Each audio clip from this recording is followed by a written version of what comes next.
Welcome to this short presentation about Experience Modification Rating, or EMR. So today we're going to learn about what is EMR and what's its importance and why is it important to calculate it for a construction firm. So what's EMR? It's basically Experience Modification Rating. That's what EMR is. Understanding your Experience Modification Rating, or EMR, and monitoring it regularly is a key in reducing your workers' compensation costs. As an employer, you're going to pay an insurance premium to insure your workers against work injuries, and that's called workers' insurance, workers' compensation. It's also an excellent measure of how your loss prevention and control practices stack up to others in your industry. Imagine two identical contractors, one of them having a good safety record and one of them having a not so good safety record. Should they be treated equally? Of course not. How are we going to distinguish between them? First of all, in their past experience, when they're applying for a new job, they have to show the clients, or smart clients ask for a safety record to compare the track record of that contractor. If that contractor is deemed to be unsafe, then the client would not award their job to them. It would be one of the pre-qualification criteria or one of the evaluation criteria. Now, from a bottom line standpoint, does it pay to be safe? This is basically what we're going to see through this presentation. Companies who effectively manage their safety programs not only understand how this works, but also have assigned someone to monitor this on a regular basis. So someone, usually in the office, is monitoring their EMR. Is it going up or down? Is it staying flat, etc.? It has a direct correlation to how much you pay in workers' compensation premiums, therefore a direct effect on your overhead and ultimately the total bid price. And this is where it's very important, because if you are in a very tight job market and you're trying to save as much money as you can and you're trying to bid as low as you can to maximize your chance of winning the bid, then in this case saving on that workers' compensation premium that you're paying is definitely going to help you achieve that goal. Many safety conscious corporations are refusing to use the service of vendors or subcontractors who do not control their experience modification rating or have an experience modification in excess of the industry average, which shows that they have a bad safety track record, at least worse than the industry average. So the EMR compares companies nationally for workmen's compensation rates. A rating of 1 is the industry average, and that's for a new company. A company that starts today would have an experience modification rating of 1.0. A company that has been in the business for 10 years should have an EMR lower than 1.0. If it still has 1.0 or even above, more than 1 as their EMR, that means they do not have a very good safety track record. So values greater than 1 for companies with poor records, because the more accidents you have, the more injuries that are reported or recorded, then this is going to have an impact directly on your EMR.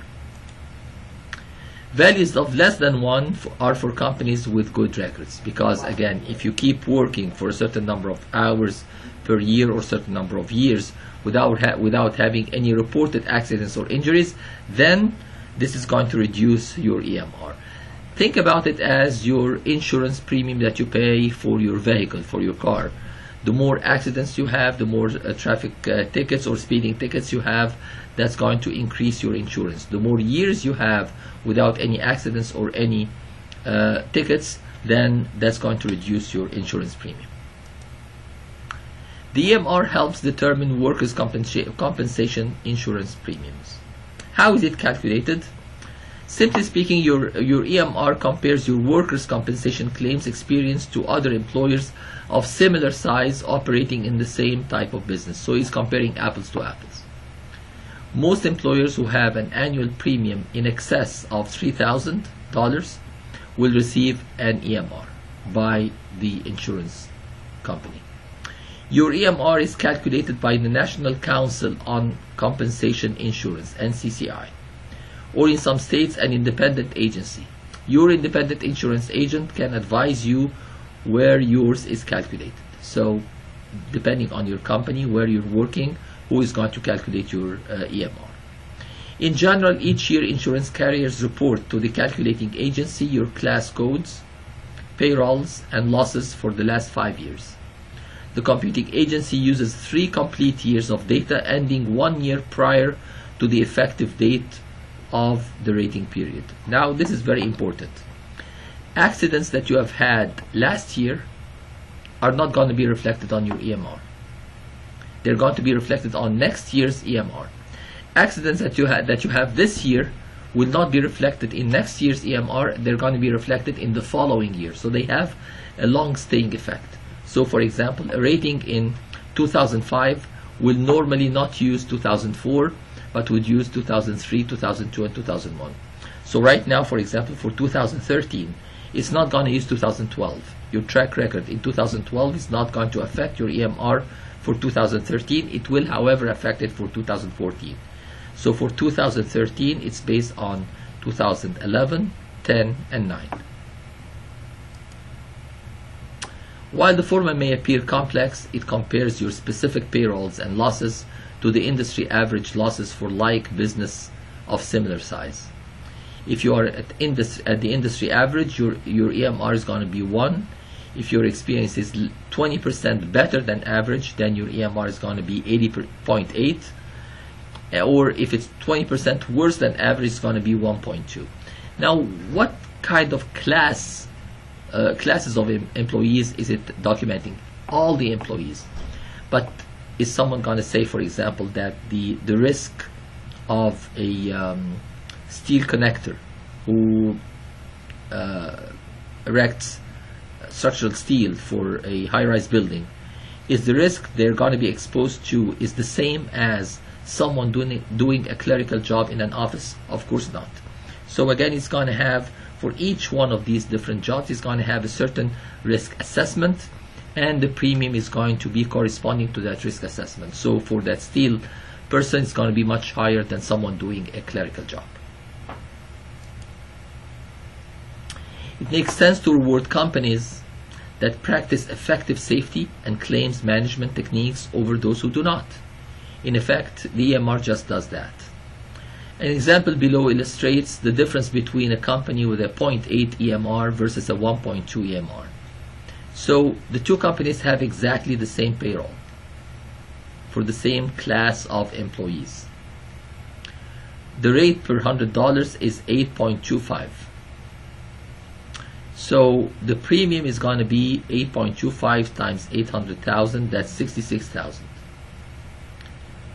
For the EMR of 0.8, that's going to reduce your premium by $13,200. Therefore, what you're going to be paying actually is $52,800. Versus someone who has an EMR of 1.2, that's going to add $13,200, which makes their payment $79,200. Look at the big difference between these two, $79,000 and $52,000.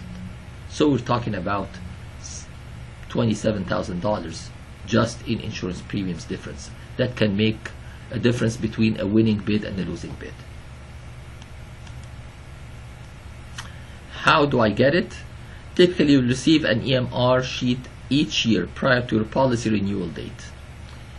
If you are unclear of your company's current EMR, your insurance agent can help you locate this.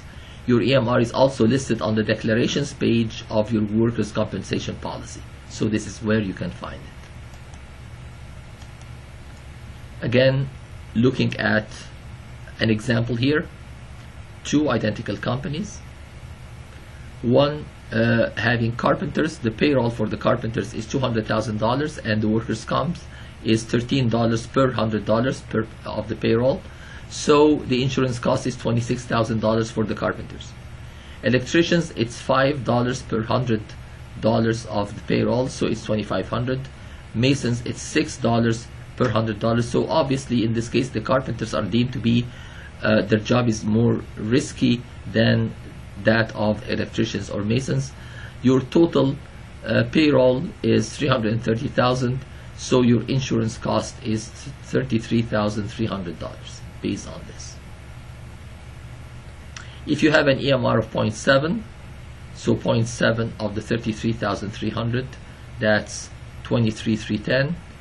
An EMR of 1.2 times 33,300, that's 39,960. So again, that enforces the same idea that we've seen in the previous slide, which is if you have a good EMR below 1, that's going to make a big difference from having an EMR greater than 1. So the difference between the two is going to be $16,650, which is basically, again, can make the difference between a winning bid and a losing one. Remember that the EMR is calculated using a company's accident records for the first 3 of the last 4 years of operation. Therefore, your EMR for the current year does not consider your record for the last year, only the 3 years prior to last year. So this is basically our introduction or our discussion about the EMR that you need to know about, and you need to know how it's calculated and what's the impact of having a good safety record on the bottom line of your company, especially when it comes to paying for insurance. Stay safe, and I'll see you in another presentation.